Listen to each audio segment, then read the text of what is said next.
घर की लक्ष्मी। रमेश जी के सबसे छोटे बेटे मोहन का विवाह धूमधाम से संपन्न हो गया था। रमेश बाबू और सुशीला देवी को 4 संतानें थीं, 3 बेटियां और चौथे में सबसे छोटा पुत्र मोहन। रमेश बाबू जब करीब 30 वर्ष पूर्व इस शहर में आए तो उन्होंने सड़क किनारे साप्ताहिक बाजार में रेडीमेड कपड़े बेचने का काम शुरू किया था। 1 कमरे का घर, उसी में किचन, बेडरूम और दुकान का सामान भी। बेहद तकलीफ भरे जाने कितने वर्ष गुजारे थे उन दोनों ने, किंतु कठोर परिश्रम और बच्चों को बेहतर जीवन देने की ललक की वजह से वो हर मुश्किल से लड़ते हुए आगे बढ़ते चले गए थे। आज शहर के मुख्य चौराहे पर उनकी मशहूर रेडीमेड कपड़ों और साड़ियों का शोरूम था। अपना बड़ा सा घर था, गाड़ी घोड़ा, नौकर चाकर सब कुछ था। फिर भी रमेश बाबू और सुशीला देवी एक एक पैसा बस बच्चों पे खर्च किया करते थे। खुद पे खर्च करना तो जैसे कभी उन्हें आया ही नहीं। चारों बच्चों की शिक्षा और पालन में कोई कमी नहीं छोड़ी थी उन्होंने। फिर तीनों पुत्रियों का संस्कारी और संपन्न घरों में विवाह किया और अब मोहन का विवाह भी हो गया था। मोहन के लिए उन्होंने बचपन के मित्र और सरकारी स्कूल के चपरासी हरि गोपाल की पुत्री सुधा को बहुत पहले ही चुना था। मोहन भी सुधा को जीवन साथी के रूप में पाकर बहुत खुश था। विवाह की भागम भाग और मेहमानों की विदाई के बाद आज पहली बार पूरा परिवार एक साथ खाना खाने बैठा था। तीनों बेटियां अभी कुछ दिन मायके रुकने वाली थी। सुधा छोटी ननद के साथ मिलकर सबको परोस रही थी। सुधा बिटिया और मोहन, अब तुम दोनों सप्ताह 10 दिन के लिए कहीं घूम आओ। तुम दोनों का दाम्पत्य जीवन आरंभ हो रहा है। विवाह के उपरांत मनुष्य का एक नव जन्म होता है। ऐसे में तुम दोनों कुछ दिन किसी ठंडे और हरे भरे इलाके में बिताओ ताकि दाम्पत्य जीवन में हमेशा ठंडक और हरियाली बनी रहे। रमेश बाबू ने भोजन के पश्चात इलायची का दाना मुंह में रखते हुए कहा, तुम्हारे बाबूजी ठीक कह रहे हैं बेटा।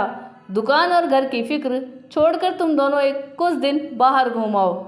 सुशीला देवी बेटे की तरफ देखते हुए कह रही थी, माँ, बाबूजी, आप दोनों की अनुमति हो तो मैं कुछ कहना चाह रही थी। सुधा नजरें नीची करते हुए बीच में बोल पड़ी, हाँ बेटा, बोलो बोलो, इसमें भला अनुमति की क्या बात है।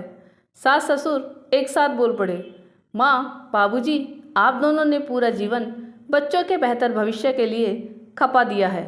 पिताजी के मुँह से बचपन से सब सुनती रही हूँ कि आप दोनों अपने लिए एक साड़ी या गमछा तक खरीदने से पहले 10 बार सोचते थे, लेकिन बच्चों के लिए कभी कोई कमी नहीं रखी। बाबूजी, आप दोनों तो शादी के बाद किसी बर्फीली या हरे भरे इलाके में घूमने नहीं गए। फिर आप बताइए कि कैसे इतना ठंडा स्वभाव और हरा भरा दाम्पत्य जीवन आप दोनों को मिला। हम दोनों के सामने घूमने के लिए पूरा जीवन पड़ा है। अब घूमने और दुनिया देखने की बारी किसी की है तो वो आप दोनों की है। हम दोनों ने आप दोनों का यूरोप घूमने का 1 महीने का प्लान बना दिया है। वीज़ा, टिकट सबका इंतज़ाम हो चुका है।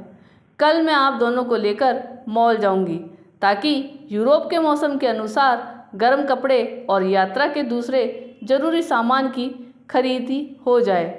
अगले रविवार आप लोगों को निकलना है और हाँ, टूर कंपनी वाले आप लोगों का हर तरह से ख्याल रखेंगे। और हाँ माँ, मेरे लिए लंदन से एक हैट ज़रूर लेती आना।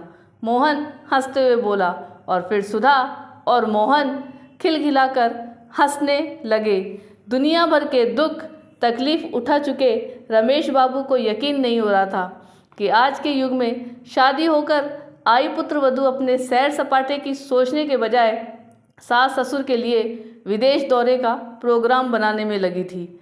वाह भाभी, आप दोनों ने खुद की बजाय मम्मी पापा के एक साथ घूमने का प्रबंध कर दिया है। बोलते हुए तीनों बहनें अपने भाई और भाभी से लिपट गई थी। आपको ये कहानी कैसी लगी ये कमेंट करके ज़रूर बताइएगा। चैनल पे नए हों तो सब्सक्राइब जरूर कीजिएगा और वीडियो को लाइक और शेयर कीजिएगा।